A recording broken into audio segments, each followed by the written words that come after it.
Goeiedag, ek groet jou in die kosbare naam van Jesus Christus. Wanneer 'n mens gespanne is, kan die negatiewe emosies wat daarmee gepaard gaan, soms oorweldigend wees. En tensy jy by God afpak, is dit maklik om die verkeerde besluite te neem, in die verkeerde rigting te beweeg, of om teenoor die verkeerde mense af te gaan. Dawid sê in Psalm 55 vers 23, werp jou sorg op die Here en hy sal jou onderhou.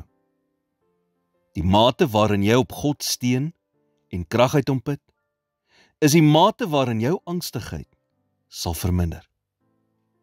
Dit is geen toeval dat baie van die psalms wat Dawid geskryf het, begin waar hy tot God om hulp roep en dan eindig met hom wat bly is, omdat hy sy frustrasies met God gedeel het. Die waarheid is, die lewe is 10% wat met jou gebeur en 90% hoe jy daarop reageer. Jou werk, jou finansies, jou toekoms, is alles bronne van angs. So jy sal nooit heeltemal vry van angs wees nie, maar jy kan jou angsvlakke verlaag. Angs kom gewoonlik wanneer ons die rede agter hoekom sekere goed gebeur, probeer uitpleis.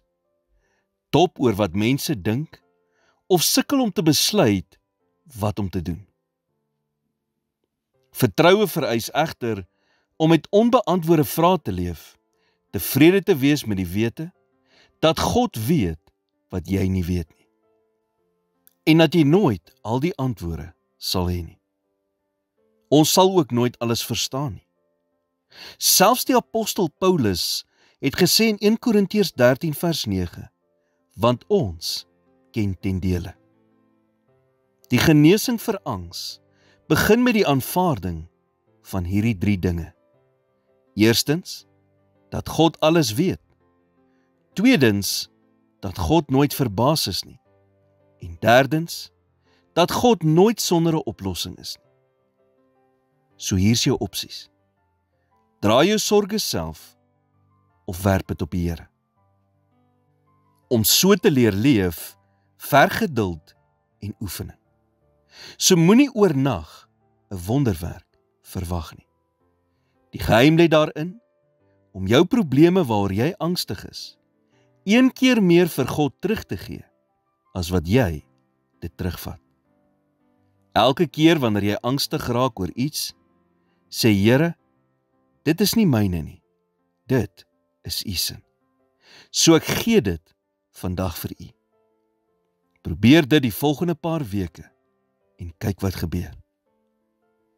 Here, wanneer stres en angs my onderdruk, herinner my om dit vir U te gee. Help my om my probleme 1 keer meer vir U terug te gee, as wat ek dit terugvat. In Jesus naam bid ek dit. Amen.